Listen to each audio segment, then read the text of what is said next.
नमस्कार दोस्तों, स्वागत है आप सभी का। दोस्तों, आज मैं डिस्कस कर रहा हूं आरपीएससी फर्स्ट ग्रेड और सेकंड ग्रेड के लिए। स्पेशली दोस्तों, फर्स्ट ग्रेड और सेकंड ग्रेड के लिए जो नेम रिएक्शन पोर्शन है दोस्तों, वो मैं डिस्कस करूंगा। काफी इंपॉर्टेंट है। हर बार जितने बार भी आरपीएससी फर्स्ट ग्रेड और सेकंड ग्रेड हुआ है, यहां से नेम रिएक्शन बेस्ड क्वेश्चंस हर बार पूछा गया है दोस्तों। आज मैं जो डिस्कस कर रहा हूं वो कोल्बी इलेक्ट्रोलाइसिस है, वुड्स रिएक्शन है, फिटिक रिएक्शन है और वुड्स फिटिक रिएक्शन है। दोस्तों, इन नेम रिएक्शन में मैं सबसे पहले मैं 11th और 12th की जितने भी नेम रिएक्शन है वो डिस्कस करूंगा। इसके बाद में आरपीएससी फर्स्ट ग्रेड का जो नेम रिएक्शन पोर्शन है बीएससी लेवल का, इसके बाद में दोस्तों वो डिस्कस करूंगा। इसके बाद में मैं डिस्कस करूंगा नेम रिएक्शन पे बेस्ड जितने भी आए हुए क्वेश्चंस हैं, प्रीवियस ईयर के क्वेश्चंस, उनको मैं डिस्कस करूंगा दोस्तों। तो दोस्तों, कंप्लीट जरूर वॉच कीजिएगा। अगर वीडियो अच्छा लगे तो लाइक और सब्सक्राइब जरूर कर लीजिएगा। चलिए, सबसे पहले अपन बात करते हैं दोस्तों वुड्स रिएक्शन कोल्बे इलेक्ट्रोलाइसिस की। देखिए दोस्तों, कोल्बे इलेक्ट्रोलाइसिस की बात करें तो सबसे पहले बात करें इस रिएक्शन की, तो ये जो रिएक्शंस है वो सोडियम या potassium salt of carboxylic acid की रिएक्शन होती है। सबसे पहली बात क्या कह रहा हूं, सोडियम और potassium salt of carboxylic acid. अब देखिए, इसमें यूज किया गया है वर्ड इलेक्ट्रोलाइसिस। इलेक्ट्रोलाइसिस का मतलब दोस्तों, इसमें ये जो रिएक्शंस हैं ये एक इलेक्ट्रोलाइटिक रिएक्शन है, जो कि एक इलेक्ट्रोलाइटिक सेल होगी, उस सेल में रिएक्शन होगी और यहाँ पे दोस्तों दो इलेक्ट्रोडों के बीच में ये रिएक्शंस होंगी। हमें यह ध्यान रखना है कि यहाँ जो इलेक्ट्रोड है, दो इलेक्ट्रोड, एक एनोड है जिस पर पॉजिटिव चार्ज है और एक कैथोड है जिस पर नेगेटिव चार्ज है। दोस्तों, ध्यान रखने की ये बात है कि यहाँ जो क्वेश्चन पूछा जाएगा वो ये पूछा जाएगा कि जो एनोड पे बनने वाला जो प्रोडक्ट है, एनोड पर जो उत्पाद या प्रोडक्ट बन रहा है वो कौन सा होगा, और कैथोड पर जो प्रोडक्ट बन रहा है, ये उत्पाद बन रहा है, वो कौन सा होगा। ये हमें ध्यान रखना है दोस्तों। तो देखिए दोस्तों, अगर मैं सबसे पहले बात करूं इस कार्बोक्सिलिक एसिड के इलेक्ट्रोलाइसिस की, तो मैंने सोडियम साल्ट ले लिया और इस सोडियम साल्ट का मैंने सबसे पहले क्या करवा दिया, विद्युत अपघटन या इलेक्ट्रोलाइसिस करवा दिया। जैसे आप इलेक्ट्रोलाइसिस कराओगे, ये किस में चेंज हो जाएगा, सोडियम प्लस में और कार्बोक्सिलेट आयन नेगेटिव आयंस में, यानी ये आयंस में क्या हो जाएगा, डिसोशिएट हो जाएगा। अब देखिए दोस्तों, यहाँ जो कार्बोक्सिलिक एसिड है, ये जो कार्बोक्सिलेट एसिड है, सॉरी कार्बोक्सिलेट आयन है, ये तो क्या है, नेगेटिव चार्ज स्पीसीज है, और ये जो स्पीसीज दिख रही है सोडियम आयन, वो आपकी क्या दिख रही है, पॉजिटिव चार्ज स्पीसीज। अब देखिए, यहाँ जो नेगेटिव चार्ज स्पीसीज होगी वो किधर मुंह करेगी, इस एनोड की ओर। अब एक और चीज बता देता हूं दोस्तों, एनोड पे चार्ज कोई सा भी हो दोस्तों, याद रखना इस पे जो प्रोसेस होगी वो हमेशा कौन सी याद रखनी है, ऑक्सीडेशन। ऐसे ही कैथोड पे चार्ज कोई सा भी हो, प्रोसेस हमेशा कौन सी होगी, रिडक्शन। ये हमें आपने को याद रखना है दोस्तों। काफी इंपॉर्टेंट पॉइंट है यहां से। अब देखिए दोस्तों, इसको मैं आगे डिस्कस कर लेता हूं। सबसे पहले मैं बात करूं इसी आयंस की। इस आयंस के साथ साथ दोस्तों जो इलेक्ट्रोलाइसिस है उसमें वाटर मॉलिक्यूल भी है, जो कि किसमें चेंज हो जाएगा, H प्लस और OH माइनस में चेंज हो जाएगा। यहां तक का पोर्शन समझ में आ गया क्या? ठीक है, लाइक नहीं किया तो जरूर लाइक कर दीजिएगा। अब देखिए दोस्तों, बात करें इस रिएक्शन की जो कि एनोड पे क्या होगी। ठीक है, एनोड की मैं बात करूं दोस्तों, तो एनोड पे सबसे पहले ये जो कार्बोक्सिलेट आयन है इसका ऑक्सीडेशन होगा और ये क्या बना लेगा, एक फ्री रेडिकल्स का फॉर्मेशन कर लेगा, यानी कि रेडिकल स्पीसीज का फॉर्मेशन ये कर लेगा दोस्तों। अब इस रेडिकल स्पीसीज में दोस्तों क्या होगा, इस रेडिकल से यहां से होमोलाइटिक क्लीवेज होगा और होमोलाइटिक क्लीवेज से दोस्तों ये आर रेडिकल बन जाएगा और ये CO2 मॉलिक्यूल बन जाएगा। तो ध्यान रखना, ये जो आर रेडिकल है, अगर इसके 2 मोल ले लीजिए दाएं दोस्तों, तो 2 इलेक्ट्रॉन फ्री हो जाएंगे, 2 मोल से 2 रेडिकल बन जाएंगे, 2 CO2 मॉलिक्यूल बन जाएंगे और ये दोनों रेडिकल आपस में कंबाइन होकर के दोस्तों एल्केन का फॉर्मेशन कर लेंगे। तो मैं ये कह सकता हूं कि इस रिएक्शन के अंदर, इस कोल्बे इलेक्ट्रोलाइसिस के अंदर एनोड पे जो प्रोडक्ट बन रहा है दोस्तों, वो कौन कौन सा बन रहा है, एक तो एल्केन बन रहा है, एक तो क्या बन रहा है, एल्केन बन रहा है, और दूसरा क्या बन रहा है, CO2 मॉलिक्यूल बन रहा है। ठीक है दोस्तों। अब देखिए दोस्तों, कैथोड की मैं बात करूं, कैथोड पे जो रिएक्शन हो रही है, कैथोड पे क्या होगा, रिडक्शन होगा। तो जो H प्लस आयन है, ये जो H प्लस आयन है इस सॉल्यूशन के अंदर, ये H प्लस आयन किधर मूव करेंगे, नेगेटिव चार्ज की ओर। ठीक है, तो जैसे इलेक्ट्रॉन, ये 2 H ले लेता हूं, यहां पर 2 कर लेता हूं ताकि अपने को रिएक्शन को बैलेंस कर सके। तो 2 H plus ion 2 electron accept करेंगे, ग्रहण करेंगे और ये क्या बना लेंगे, H2 गैस बना लेंगे दोस्तों। तो यहाँ जो कैथोड है, इस कैथोड पे बनने वाला प्रोडक्ट क्या रहेगा दोस्तों, हाइड्रोजन रहेगा। ये हमें ध्यान रखना है। अब जो बचा हुआ क्या है, 2 Na प्लस है और 2 OH माइनस है, जो कि क्या बना लेंगे, 2NH बना लेंगे। अब ध्यान रखना है दोस्तों, हमें ये जरूर ध्यान रखना है कि एनोड पर एल्केन का फॉर्मेशन हुआ और कैथोड पर CO2 का फॉर्मेशन, सॉरी, एनोड पर एल्केन और CO2 का फॉर्मेशन हुआ और कैथोड पर हाइड्रोजन का फॉर्मेशन हो रहा है दोस्तों। अब देखिए, आप यहां से ध्यान रखना है कि ये जो R है, इस R के बेसिस पर आपको प्रोडक्ट बनाना है। कैसे दोस्तों, मैं इसके लिए आपको एक ब्लैंक पेज में इसको समझाता हूं दोस्तों। एक बार देखिए दोस्तों, ये अपने पास एल्केन था। अब इस R की जगह मैं क्या कर लूं, CH3 ले लेता हूं, ठीक है, sorry, sodium salt of carboxylic acid था, इसे मैंने ले लिया सोडियम एसीटेट। अब यहां अगर डायरेक्ट देखोगे आप, अगर मैं डायरेक्ट रिएक्शन की मैं बात करूं दोस्तों, तो यहां दे रखा है CH3, क्योंकि ये CH3 रेडिकल के रूप में बनेगा अपने पास, तो इस तरह के दो CH3 आपस में मिलकर के क्या बना लेंगे, इथेन मॉलिक्यूल बना लेंगे। ये इस रिएक्शन की ट्रिक है दोस्तों, ये हमें ध्यान रखनी है। अगर मेरे पास यहां पर 3 कार्बन का सोडियम साल्ट होता तो क्या होता, यहां से इस इथाइल को मैं लेता और इस इथाइल का रेडिकल बनाता और इस तरह के दो इथाइल रेडिकल आपस में मिलकर के क्या बना लेते दोस्तों, ब्यूटेन का फॉर्मेशन कर लेते। ये इसकी शॉर्ट ट्रिक है। ऐसे ही दोस्तों, अगर यहां से आपको एल्कीन बनानी होती, क्या कह रहा हूं दोस्तों, एल्कीन बनानी होती, तो मैं कुछ इस तरह से CH2 CH2 ये सक्सनिक एसिड का सोडियम सॉल्ट लेता दोस्तों, और यहां से मैं इसको बॉन्ड को ब्रेक करता। ये ट्रिक है दोस्तों, याद रखना, ठीक है। और यहां से ये CH2 और ये CH2, इन दोनों के बीच में क्या आ जाएगा, एक पाई बॉन्ड का फॉर्मेशन हो जाएगा। ये लीजिए दोस्तों, तो ये कुछ इस तरह से अपने पास एल्कीन बन जाएगी। एल्काइन के लिए भी यूज कर सकते हैं। आप क्या कर सकते हैं, यहां पर डबल बॉन्ड लगा लीजिए और ये सोडियम सॉल्ट ले लीजिए दोस्तों। तो कुछ इस तरह से आप यहां पर इथाइन का फॉर्मेशन कर लेंगे दोस्तों। बात समझ में आ गई क्या? ये क्वेश्चंस आरपीएससी फर्स्ट ग्रेड में कई बार पूछा गया है, काफी इंपॉर्टेंट क्वेश्चन है कोल्बे इलेक्ट्रोलाइसिस का। ठीक है दोस्तों, चलिए नेक्स्ट रिएक्शन की अपन बात करें।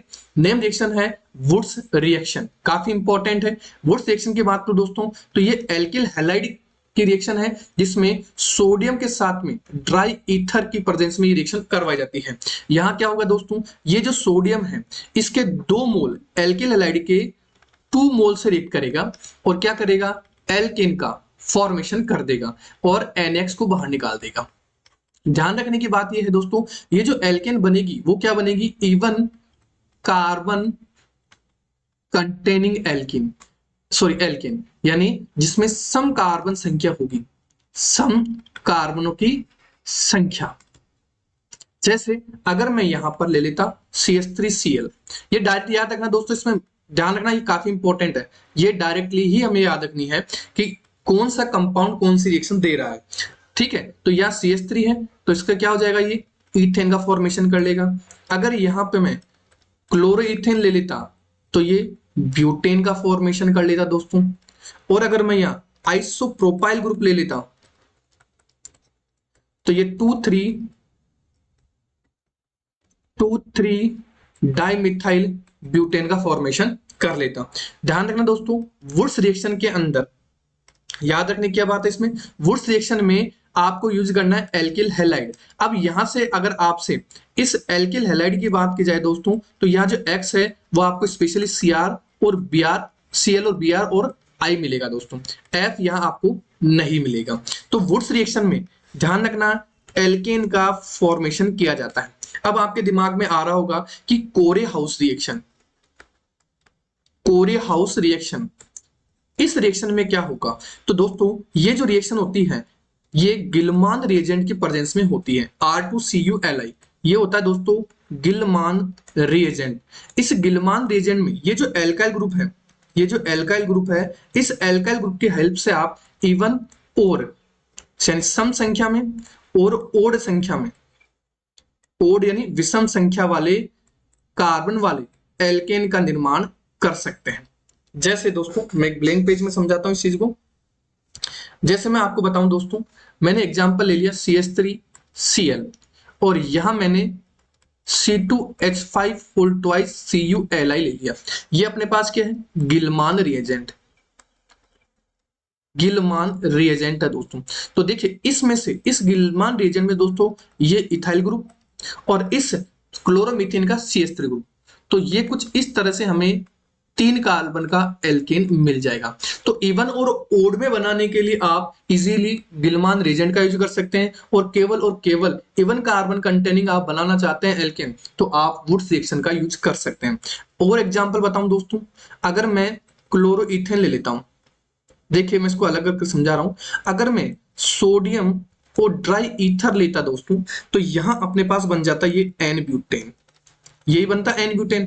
लेकिन अगर मैं यहां पर डाई मिथाइल CuLi ले लूं, विलमान रिएजेंट ले लूं, तो दोस्तों ये अपने पास क्या बना देता, प्रोपेन बना देता, क्योंकि अपने को यहां से क्या मिलेगा, मिथाइल मिलेगा, और ये Cl को बाहर निकाल देगा, और ये अपने पास 3 कार्बन का एल्केन प्रोपेन बना लेता है दोस्तों। तो ये थी दोस्तों अपने पास नेक्स्ट नेम रिएक्शन, कौन सी थी, वुड्स रिएक्शन। अब मैं बात करूं फिटिक रिएक्शन की, तो देखिए दोस्तों फिटिक जो रिएक्शन है वो एरोमेटिक या एरिल हैलाइड, एरोमेटिक हैलाइड, जिसको मैं कह दूं एरिल हैलाइड रिएक्शन देती है दोस्तों। कौन सी देती है, एरिल हैलाइड ये रिएक्शन देती है दोस्तों। इस रिएक्शन में दोस्तों ये हेलोबेंजीन किसके साथ रिएक्ट करेगी, वही सोडियम के साथ में, in presence of dry ether. तो क्या होगा, इसके जो 2 मोल हैं वो आपस में रिएक्ट करेंगे और बाई या डाई फिनाइल का फॉर्मेशन कर लेंगे दोस्तों। मैं फिर बोल रहा हूं दोस्तों, ये रिएक्शन डायरेक्ट पूछी जाती है, 11th 12th की रिएक्शन है, इसलिए आपको सीधा सीधा इसको याद रखना है कि रिएक्शन दे दी जाएगी और आपको पहचानना पड़ेगा कि कौन सी नेम रिएक्शन है।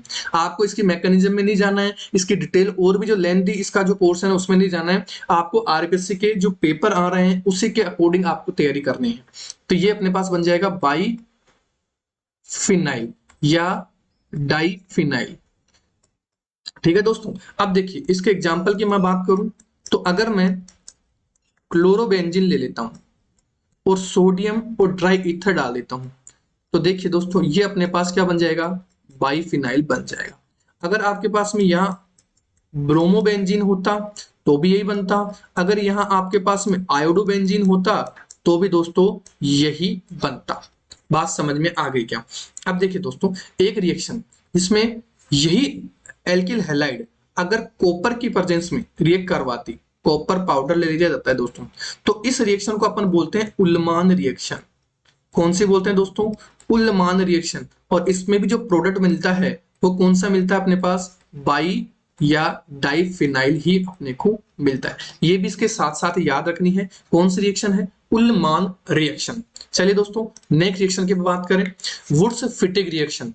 देखो दोस्तों ये जो वुड्स रिएक्शन और फिटिक रिएक्शन है इसका मिक्सचर है ये, यानी इसमें वुड्स रिएक्शन का रिएक्टेंट और फिटिक रिएक्शन का रिएक्टेंट भी यूज होगा, और रिएक्शन किसके प्रेजेंस में होगी, सोडियम के साथ में ड्राई ईथर की प्रेजेंस में होगा। क्या इसमें ये जो एल्किल हैलाइड है ये एरिल हैलाइड आपस में सोडियम और ड्राई ईथर की प्रेजेंस में रिएक्ट करेंगे और यहां से NH को बाहर निकाल देंगे और ये एल्काइल बेंजीन का फॉर्मेशन कर देंगे।